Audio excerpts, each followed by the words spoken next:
Steve Moran here with another episode of Foresight TV. I have a weird background, as you can see. I'm in the business office, business center for a Hampton Inn. That's where I'm broadcasting from today. Looking forward to being at the Senior Living Innovation Forum. This starts on Sunday, and I have got Alex Smith and Bridget with KARE, and we're going to talk a little bit about what they're going to be talking about at the summit, and then we're just going to be talking a little bit about the industry as well. Bridget, let's actually start with you. Why don't you do just a quick introduction of who you are, who KARE is? People are going to mostly know, but just to make sure. Yeah, Bridget Kaselak, co-founder of KARE. KARE, as Steve kind of helped explain to Alex earlier, sort of the anti-staffing agency. Staffing agency is the way Steve said it, but we do like to very specifically shout out that we are not agency. But we are a staffing platform. We're helping communities fill on-demand shifts when they don't have their own full-time staff. Their own full-time staff is getting burnt out, overworked. They're not able to fill the shifts, so we could fill those on demand, but also help build your full-time staff. So folks who use our platform can hire, we call all of our workers heroes. They can hire those workers to join their team full-time. So it's a great way to meet some potential workforce before you bring them into your team, help reduce turnover, like I said, help build up your team, find great culture fits, and things like that. Yeah, won't take up too much time. Cool. No, I love what you're doing, because I think that what you're doing is you're creating opportunities in a very unique way for both operators and for team members. Yeah. And one of the things that we hear a lot, we've talked about before, is that I think one of the big downsides of working in senior living is working in senior living, and it's very intense for caregivers. You've got 6 or 8 or more residents you've got to care for every day. And as I've talked to leaders, one of the things I hear about working for organizations like KARE is that they can mix it up.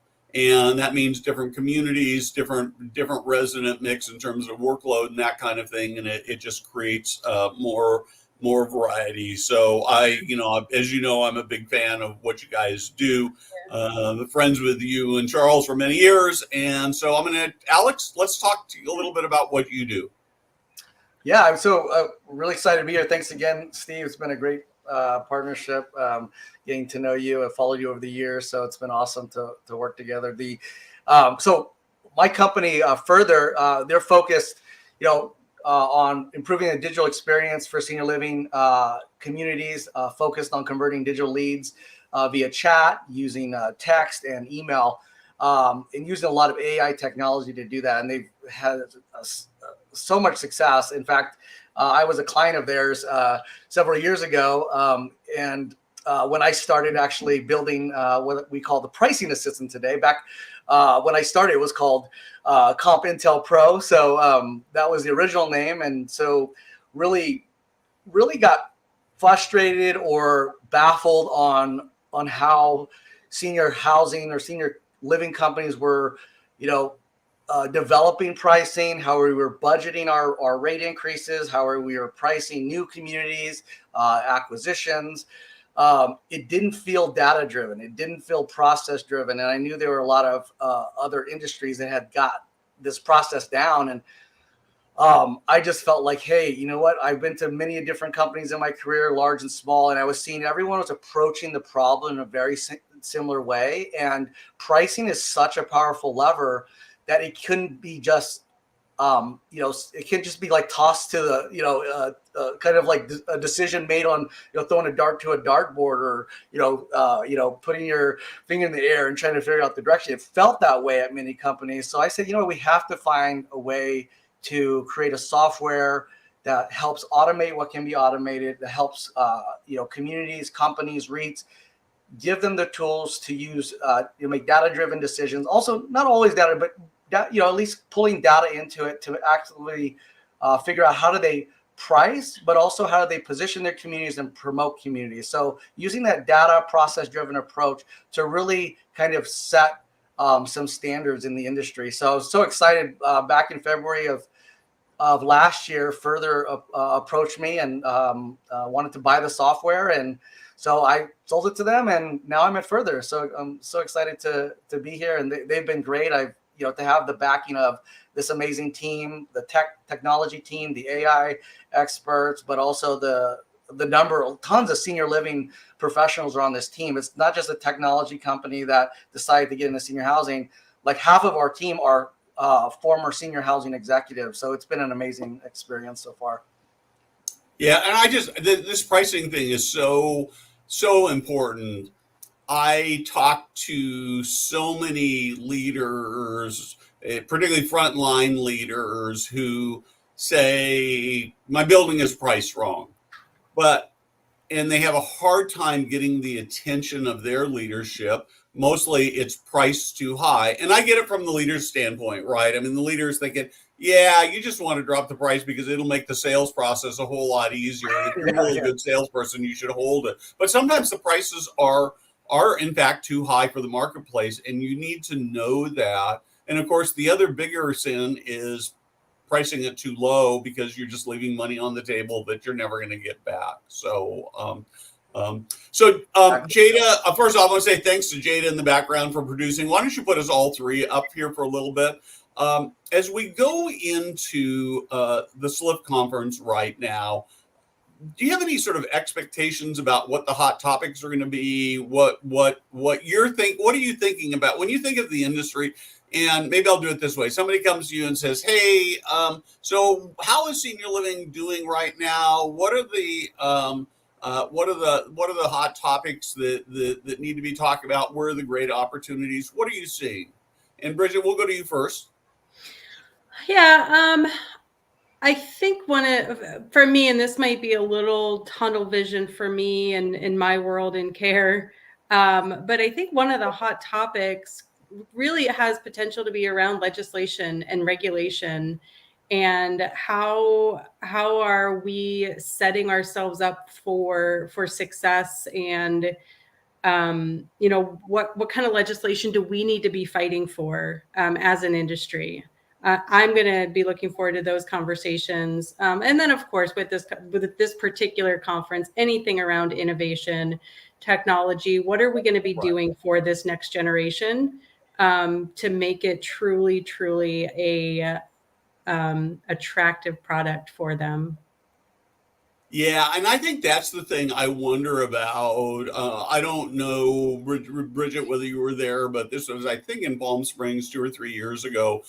Bob Kramer and Scott Stewart sort of got into this debate between Bob's feeling is everybody knows who's paid any attention to what he talks about. He feels like it needs a huge reinvention. Mm-hmm. And Scott Stewart's position was, it's actually pretty good, and maybe we need a little bit of tweaking, and that's about it. And I've spent a lot of time thinking about this. So you have any thoughts on that? Bridget? I think everything. I mean, every industry has been changing. So why would senior living not do the same? I don't know that it would be as extreme as a complete reinvention.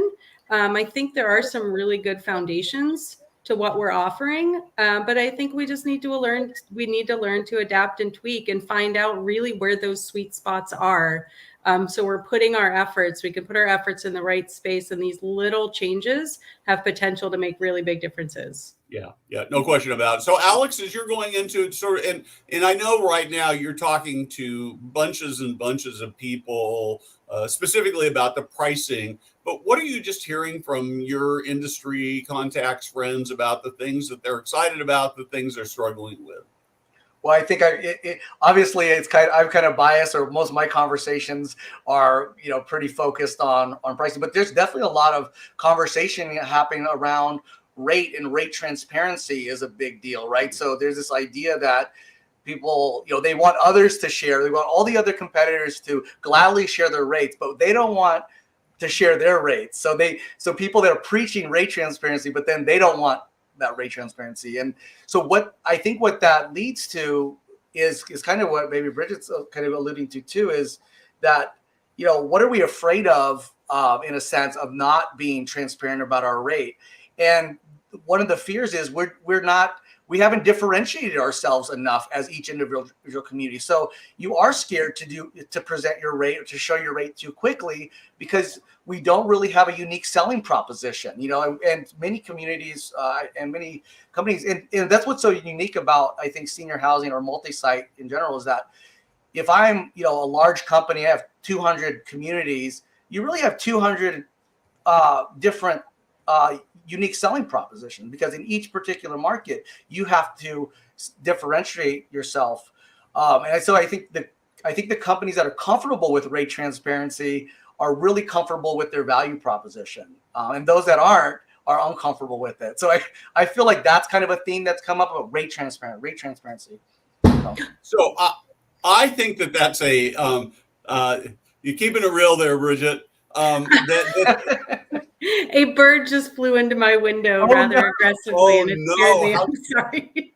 How tragic. I was on a webinar yesterday, and my stepfather lives with us, who's 90, and he has no sense of being on live stream. Fortunately, I just ended it, but he comes barging in, and he could have just as easily walked into the end of this webinar. So, this is what happens. So you actually handled that really well, Bridget, actually, given that. Yeah, you did. I could hear the noise, and I could see you sort of do that. And that was it sort of made it fun a little.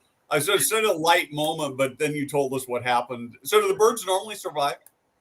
I don't want to get too distracted. No, he's down. He didn't survive. Oh no. Oh, okay. Unless he's just a little. Oh, he's wiggling. It's not good. Let's move on. Okay, good.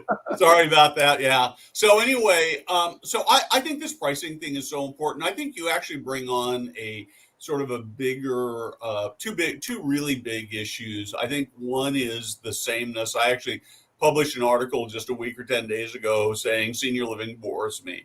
And it was really tackling this idea that, I've been in thousands of senior living communities. And the thing that strikes me is, with a handful of exceptions, they're all so similar. And on one hand, you can argue that that's a good thing, because if it's similar and that's what people want to consume, then it should be all similar, right? But we really know that that's not quite true. I mean, you look at the fast food industry, right? You've got companies like In-N-Out Burger and Chick-fil-A, and they're still selling fast food sandwiches, but they've done it just enough differently to make it a very different experience. So,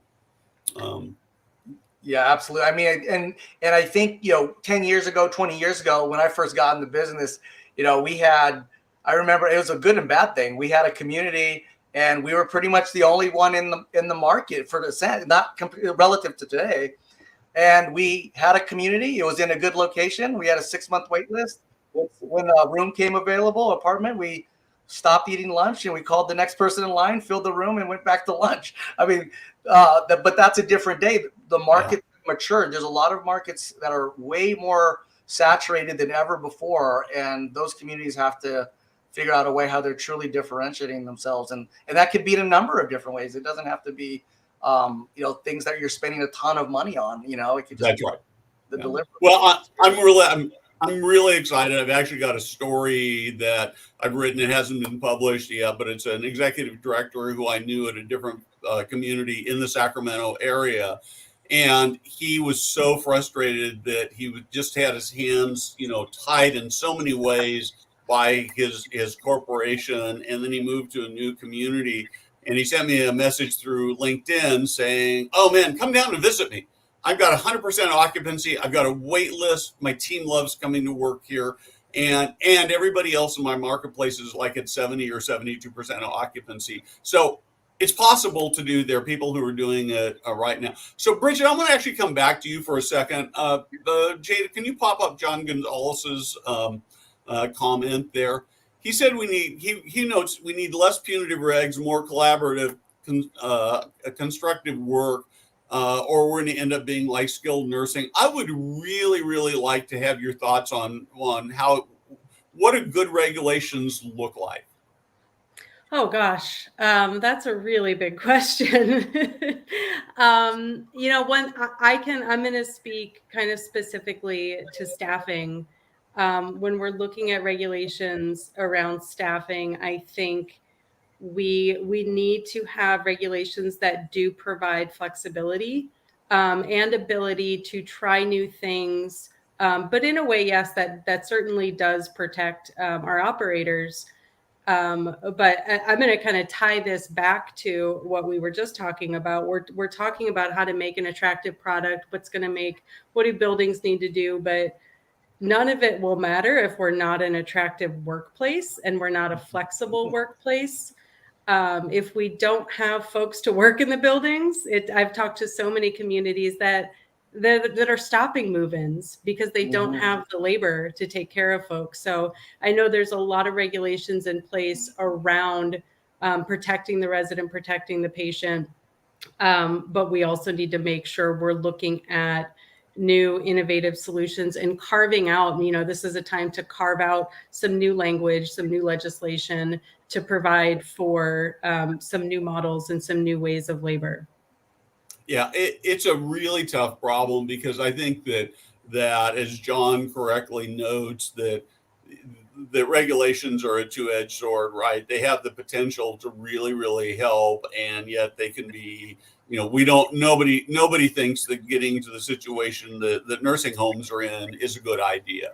That they are so hamstrung by the regulations that it's impossible to stay really, at least from a detail standpoint, in compliance. It's really a huge issue. And I actually been there, Bridget, several times in my career where we had to stop, admissions when I was in skilled, but also this is even before COVID. We were dealing with that, and there's nothing more frustrating especially from a sales leader when look, you brought me in to increase demand. I got the demand up, people are lining up, and we have to turn them away. It's one of the worst things that can happen. Right. Yeah, we're seeing it. I mean, we see it so much. We have so much outreach for us to help in states. I mean, statewide, states like Minnesota and California, and we're just not able to. And it's a matter of looking at what the regulations are and how can we sit down as a group, as an industry, the right people at the table, and make the right, safe, responsible adjustments. And what people don't realize, and from a business development standpoint, what people don't realize is when you have to stop an admit or stop admissions or stop referrals, that you're not just losing that one resident, you're losing multiple referrals for a long time. It could take you months to build back those referral relationships with that case manager, social worker, referral agent. And so you're not just losing one, you're losing multiple, when you're having to turn away someone that said, we selected your community. We're working on a new event. I think this is probably the first time I've even talked about it at all publicly, and I'm not going to talk too much about it, but I've got an advisory board, and we were talking about that met earlier this week, and we were talking about content and this idea of how do we make staffing more efficient because it makes everything better, percolated quickly to the very top of the food chain there, and it's hard because we know there are people who are actually getting this right, and so, but they're really few and far behind, and it feels really elusive. It feels a little bit like when you post on social media, you never know whether you're going to get 10 views or 10,000 views, right? And you sort of have some ideas, and sometimes you get surprised both ways. So I'm going to actually do something a little bit different here. I've just started doing this the second time. I want to do a lightning round with you. I'm going to give you some questions. Some will mostly be fun stuff. I'm just looking for a one word or a sentence or so answer. So we're going to start with I love this one just because it's quick and easy. Would you rather text or talk? Text. Okay. Text myself too. Maybe it's a generation thing because I'd rather talk. What's your favorite way to relax? Being outside in some capacity. Fresh air changes me. Yeah, I agree. Fresh air, going on a nice little hike is always very centering sometimes. Mhm. If you could meet any person alive or dead, so somebody historical, one person you could pick to go meet, who would that be? Mm, that's a tough one. That's a tough one.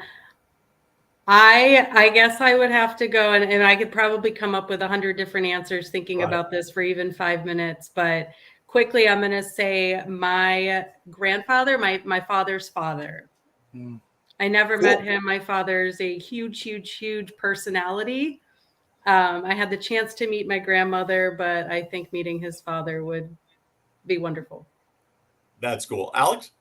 I would say Jim Rohn, if anyone knows that name. He actually is like it's ROHN, not the former sportscaster, but he's like anyway, one of the first little motivational books I read or I listened to on audiobook when I was 19. Someone gave me the tape, and it's called The Seasons of Life, and like I would listen to that tape over. And he's passed. He actually trained Tony Robbins. He was Tony Robbins' mentor.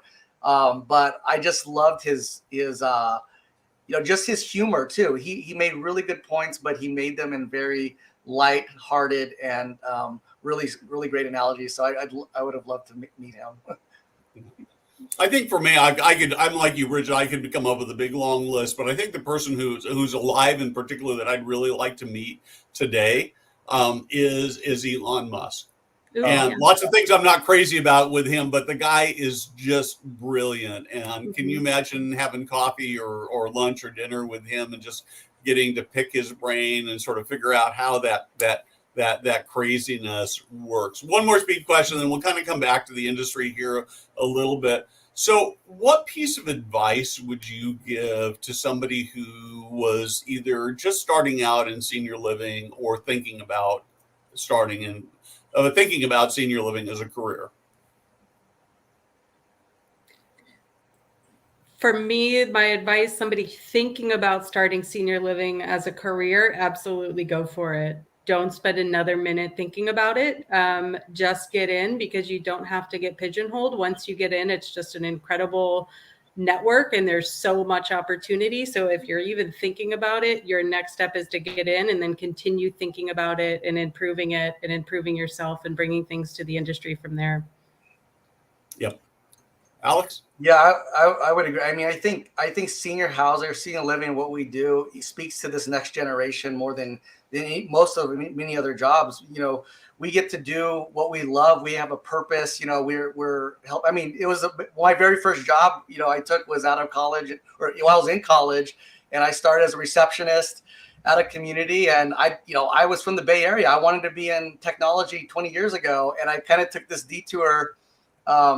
Because I just love the hugs. I mean, where else was I going to go where I could go to work and literally get 50 hugs as I walk in to work every day? Like, there was nothing more validating. And then as I kind of grew into different roles, I just said, look, you know what? I think when you're a kid, I don't know if this is everyone, but you want to make a difference. You want to make this dent in this world. Like, I want to leave it better than I found it. I want to help people that need my help. And there's nothing more purposeful, I feel, at least in my experience, than what we get to do in senior housing. And then the other advice I would say is, when you're young, take the job where you're going to learn, where don't really go for you don't have to necessarily go for the money every time, and just navigate and go, is this going to give me the experience I need to get me to where I want to go? And if that means volunteering, if that means taking that pay cut, take it, because sometimes a step back could be your biggest leap forward. The reason you take a leap forward in the future. Yeah, I think that's a great point, Alex. I agree with that 100%. Yeah. Learning is so important. Bridget, I'm going to go to you first. Anything specifically you're going to be talking about when you're at SLIF this week, and maybe even at SLIF and also at the Senior Living Executive Conference in a couple weeks? Yeah. Obviously, we're going to be talking about staffing, but quite honestly, my intention, and I know we're talking about being curious, my intention, and I think the intention of our team is truly to kind of be listening more than we're talking, asking questions, figuring out what the true struggles are We love to be out at these events, and it's not just to be selling care. Here's what we do. Here's how we can help. But what do you need help with? What's going on? What are your struggles? Because then we love to bring that all back to the table and sit down and really come up with some great solutions for the industry, figure out, what data we can help present. So we're obviously going to be talking about staffing, how we can make a difference. But for us, more so, we're going to be doing a lot of listening. Cool. Alex? Yeah, I agree. It's the same thing, especially, going to the Senior, Living Innovation Forum here this weekend, talking to some of these very high level leaders, just getting feedback, what are the barriers right now in their comp analysis process or their budget process? What is their current process now? And just taking notes. And, that's how we built this product to this point. It's been, obviously I have my experience, but, just learning and growing and the cool thing is I'm in this unique position where I'm like the developer and we're developing and we're also presenting it to people as well. So when people come up with really cool ideas, just in the last month, just in phone calls, I'm like, okay, let's go to our team and we huddle up and can we do that? Yeah, we can do that. And make it happen. So yeah, for us, it's the same thing. It's like continuing to just get better every single day in what we do and add more value.